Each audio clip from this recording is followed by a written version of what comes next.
샬롬, 류 선생의 구속사 천국열차, 유도순 목사님의 신구약 성경 파노라마를 낭독하는 시간입니다. 지금은 잠언 파노라마 21장입니다. 제사보다 긍휼을 원하시는 여호와. 요절은 3절. 의와 공평을 행하는 것은 제사 드리는 것보다 여호와께서 기쁘게 여기시느니라. 21장에는 여호와가 5번 등장합니다.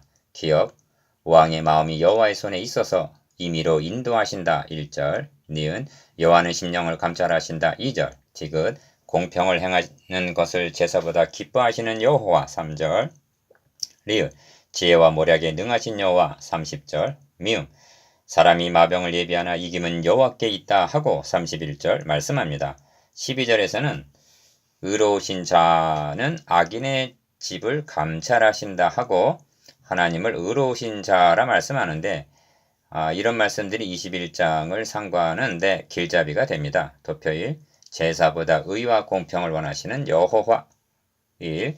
잠언서에는 특성상 제사 법전적인 내용이 별로 없습니다. 그런 중에 본장에 제사 3절, 제물 27절이라는 말이 등장하는 것은 중요한 정보를 제공해주고 있습니다. 의와 공평을 행하는 것은 제사 드리는 것보다 여호와께서 기쁘게 여기시느니라 합니다. 3절. 기억, 이는 주님께서 너희는 가서 내가 긍휼을 원하고 제사를 원치 아니하노라 하신 뜻이 무엇인지 배우라 하신 마태복음 9장 13절 말씀과 상통합니다. 구약시대에 행하여진 번제 속죄제 등의 구속사적 의미가 무엇인가? 니은, 하나님은 말씀하십니다. 내가 너의 집에서 숫소나 너의 우리에서 수염소를 취치 아니하리니 이는 산림의 짐승들과 천산의 생축이 다 내 것이며 산의 새들도 나의 아는 것이며 들의 짐승도 내 것이미로다 하십니다. 심각하게 생각해 보시기 바랍니다. 천지의 대주제가 되시는 창조주 하나님이신 내가 숫소의 고기를 먹으며 염소의 피를 마시겠느냐 하십니다. 창조주 하나님께서 이렇게 말씀하신다는 거죠. 시편 50편 9절에서 13절. 디귿, 그렇다고 제사를 원치 아니하신다는 말이 번제, 화목제, 속죄제를 당장 중단하라는 그런 뜻은 아니라는 말씀입니다.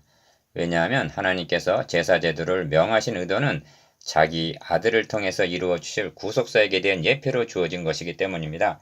좀 더 말씀을 드린다면 그림자로 주어진 제사 제도를 준행하면서 자기 몸을 단번에 드려주실 그리스도를 대만케 하기 위해서 주어진 것이라는 말씀입니다. 이는 마치 신약의 성도들이 성찬을 행함으로 주의 죽으심을 오실 때까지 전하는 것과 같은 원리입니다. 그러므로 하나님이 제사와 예물을 원치 아니하시고 오직 나를 위하여 한 몸을 예배하셨도다 한 데까지 나아가야만 하는 것입니다. 히브리서 10장 5절. 그래서 악인의 제물은 본래 가증하거든 하물며 악한 뜻으로 드리는 것이랴 하시는 것입니다. 27절. 기억, 15장 8절에서도 악인의 제사는 여호와께서 미워하신다 말씀하는데 악인의 제사, 악인의 제물이라는 말을 깡패들이 제물을 드린다는 그런 뜻으로 여겨서는 아니 됩니다. 예루살렘이 바벨론에 의하여 멸망당할 무렵의 신앙 상태가 어땠는가? 너희 무수한 제물이 내게 무엇이 유익하뇨? 나는 수양의 번제와 살찐 짐승의 기름에 배불렀다. 이사야서 1장 11절. 즉 열심히 제물을 드렸다는 것입니다. 잘한 일이 아닌가? 메시아 언약은 망각한 채 우상하게 하듯 했다는 데 문제가 있습니다. 그런 그들이 어찌하여 제물은 부지런히 드렸는가? 복받기 위해서? 이것이 악인의 제사, 제물이라는 뜻입니다. 3. 그래서 의와 인자를 따라 구하는 자는 생명과 의와 영광을 얻느니라 21절 하는 것입니다. 기억. 그런데 저들은 의, 진리, 인자, 공의를 버리고 이방인들이 우상에게 제사하듯이 기복적으로 행했던 것입니다. 이런 맥락에서 악인의 제물은 본래 가증하거든 하물며 악한 뜻으로 드리는 것이랴 하는 말씀은 오늘의 예배가 그리스도의 구속에 근거한 신령과 진리로 드려지는 예배인가? 아니면 금송아지 앞에서 먹고 마시며 일어나서 뛰놀더라 한 출애굽기 32장 6절 그런 것은 아닌지 심각하게 고민하게 만듭니다. 제물이라는 뜻은 제사 드릴 때 드리는 그 물건을 말하죠. 여러 가지 그 동물들. 4. 그래서 사람의 행위가 자기 보기에는 모두 정직하여도 여호와는 심령을 감찰하시느니라 합니다. 2절. 기억. 16장 2절에서도 같은 말씀을 하시는데 무슨 뜻인가? 이처럼 곡해를 하고 있으면서도 자신들은 바르게 잘하고 있는 것으로 알고 있다는 것입니다. 그러나 여호와는 심령을 감찰하시느니라. 2절 하반절.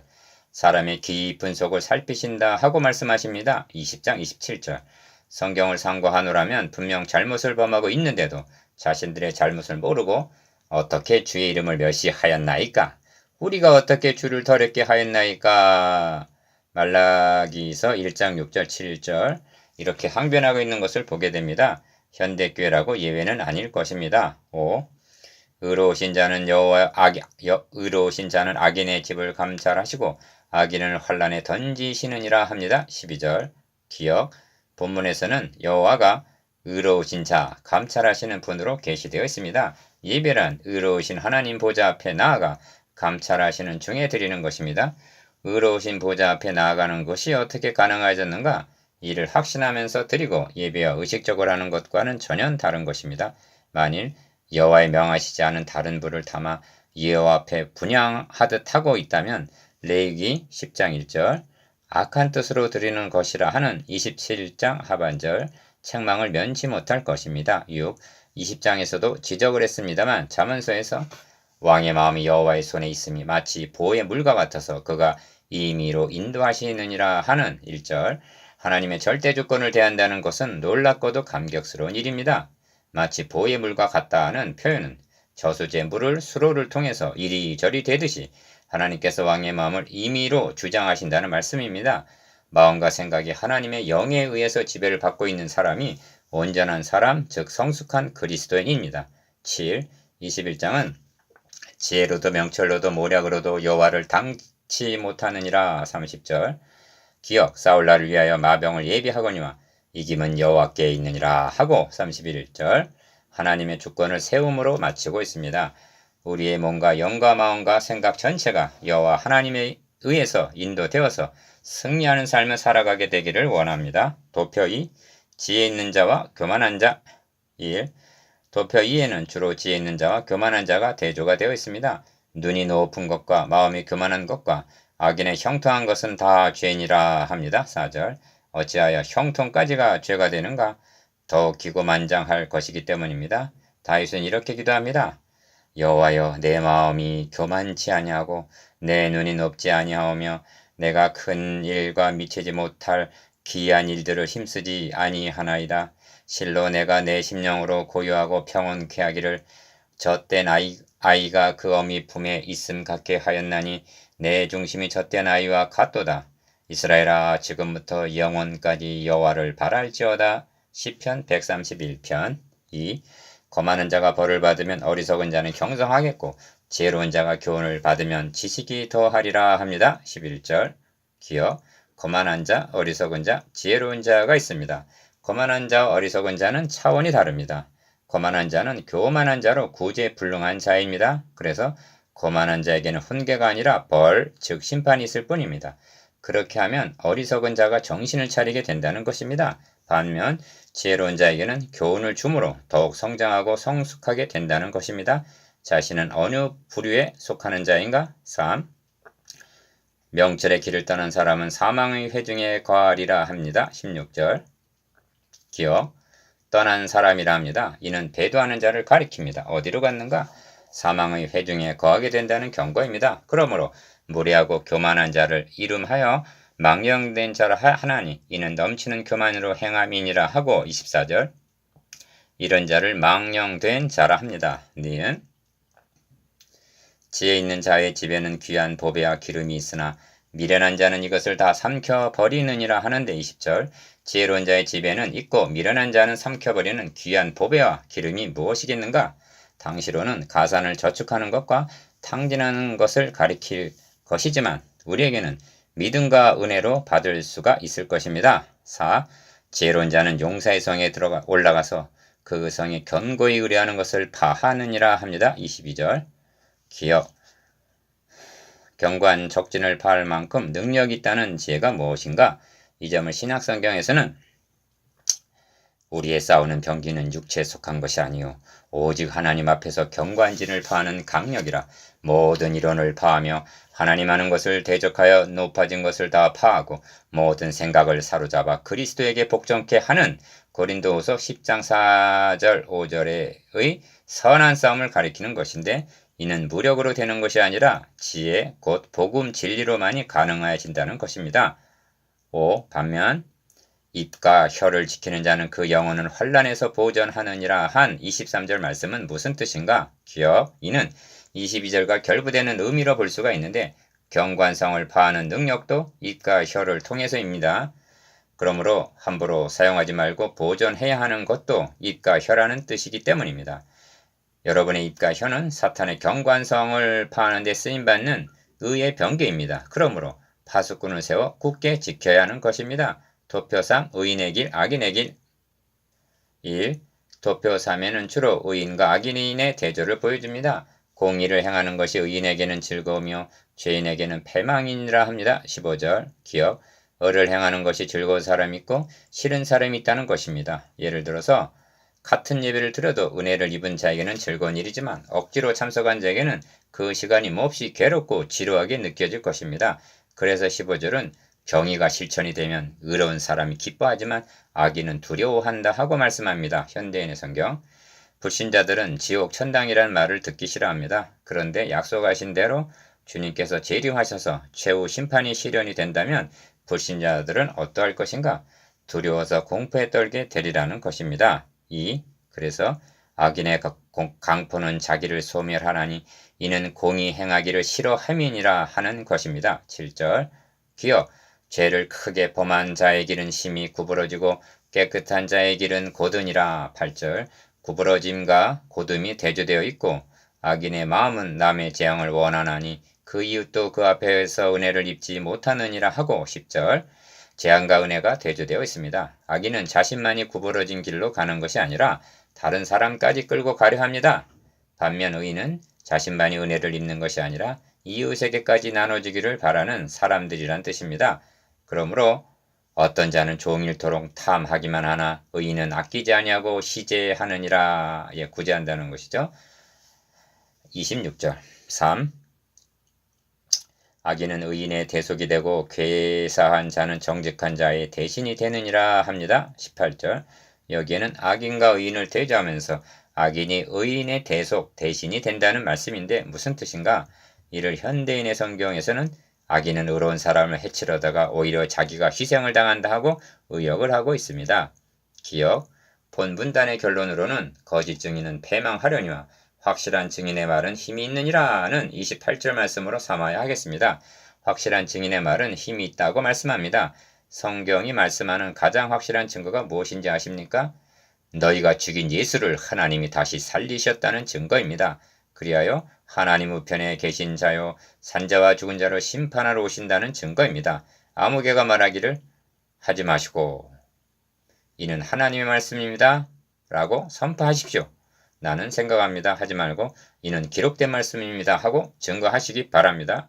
이것이 확실한 증인의 말이요 힘있는 설교입니다. 도표 4.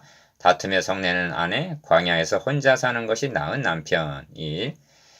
부지런한 자의 경영은 풍부함에 이를 것이나 조급한 자는 궁핍함에 이를 따름이니라. 5절. 게으른 자의 정욕이 그를 죽이나니 이는 그 손으로 일하기를 싫어함이니라 합니다. 25절. 기억. 부지런함과 게으름, 풍부함과 궁핍이 대조가 되어 있는데 잠언뿐만이 아니라 신약성경에도 게으름에 대한 경계가 많이 있습니다. 그리고 게으름의 결과는 물질의 궁핍만이 아니라 영적인 빈곤을 가져온다는 점입니다. 그래서 게으른 자의 정욕이 그를 죽이나니 하는 것입니다. 이 게으른 자의 정욕이란 어떤 자는 종일토록 탐하기만 한다는 26절 탐욕을 말합니다. 게으르면서 욕심만 부린다면 그 종말은 죽음에 이를 뿐만이 아니라 17절에서는 연락을 좋아하는 자는 가난하게 되고 술과 기름을 좋아하는 자는 부하게 되지 못하느니라 하는데 가난의 원인이 게으름, 연락, 술과 기름을 좋아하기 때문이라면 다 죄인이라는 4절 하반절 말씀이 해당이 되는 것입니다. 3. 그래서 속이는 말로 재물을 모으는 것은 죽음을 구하는 것이라 곧 불려 다니는 안개니라 하는 것입니다. 6절 기억. 또한 귀를 막아 가난한 자의 부르짖는 소리를 듣지 아니하면 자기 부르짖을 때에도 들을 자가 없으리라 합니다. 13절 참으로 명심해야 할 말씀입니다. 사람 말이 사람만이 들을 자가 없는 것이 아니라 하나님께서도 그때 너희가 나를 부르리라 그래도 내가 대답지 아니하겠다고 하십니다. 1장 28절. 이 말씀을 어떤 자는 종일토록 탐하기만 하나 의인은 아끼지 아니하고 시제하느니라 한 26절 말씀과 결부시키면 뜻은 분명해집니다. 그래서 29장 7절에서는 의인은 가난한 자의 사정을 알아주나 악인은 알아줄 지식이 없느니라 하는 것입니다. 4. 끝으로 다투는 여인과 함께 큰 집에서 사는 것보다 움막에서 혼자 사는 것이 나으니라 한 9절 말씀을 음미해 보고자 합니다. 기억 19절에서도 다투며 성내는 여인과 함께 사는 것보다 광야에서 혼자 사는 것이 나으니라 하고 19절 거듭 말씀합니다. 25장 24절에서도 또 다시 말씀합니다. 19장 13절에서도 다투는 아내는 이어 떨어지는 물방울이니라 하고 언급하고 있습니다. 문자반을 본다면 잠언 기자는 심한 공처가로 여겨질 정도입니다. 여기에는 교훈적인 의미가 있을 것입니다. 그런데 교훈이 전부라면 편협한 것이 되고 맙니다. 왜냐하면 자식이나 아내에 대한 훈계는 있으나 아비나 남편에 대한 경계는 없기 때문입니다. 이는 하나님께서 아비나 남편의 입장에서 말씀하시기 때문으로 여겨집니다. 그러므로 이 말씀을 통해서 신약성경이 말씀하고 있는 바 아내들이여 자기 남편에게 복종하기를 주께 하듯 하라. 남편들아 아내 사랑하기를 그리스도께서 교회를 사랑하시고 위하여 자신을 주심과 같이 하라 말씀하면서 에베소서 5장 22절 25절 이 비밀이 크도다 내가 그리스도와 교회에 대하여 말하노라 한 에베소서 5장 32절의 말씀으로 나아간다는 것은 합당한 일을 할 것입니다. 5. 성도들을 가리켜 어린 양의 아내라고 말씀합니다. 그리고 예배는 사랑의 교제입니다. 그런데 예배를 통해서 바른 교제가 이루어지지 않고 마치 다투는 여인과 함께 지내는 것과 같다면 우리 신랑 그리스도께서는 광야에서 혼자 사는 것이 편하다 하시지 않겠는가? 실제로 하나님께서는 내 마음이 너희 월삭과 정한 절기를 싫어하나니 그것이 내게 무거운 짐이라 내가 지게 곤비하였느니라. 이사야서 1장 14절 성전 하나님의 집 문을 닫을 자가 있었으면 좋겠도다 하십니다. 말라기서 1장 10절 즉 난 혼자 사는 것이 좋다 하시지 않겠는가? 6. 묵상해 보겠습니다. 기억, 의와 공평을 제사보다 기뻐하신다는 점에 대해서 니은, 다투는 여인에 대한 교훈적인 면과 신령한 의미에 대해서 디귿, 5번 등장하는 여호와와 결부된 말씀에 대해서 리을, 21장에서 가장 감명 깊은 말씀과 그 의미에 대해서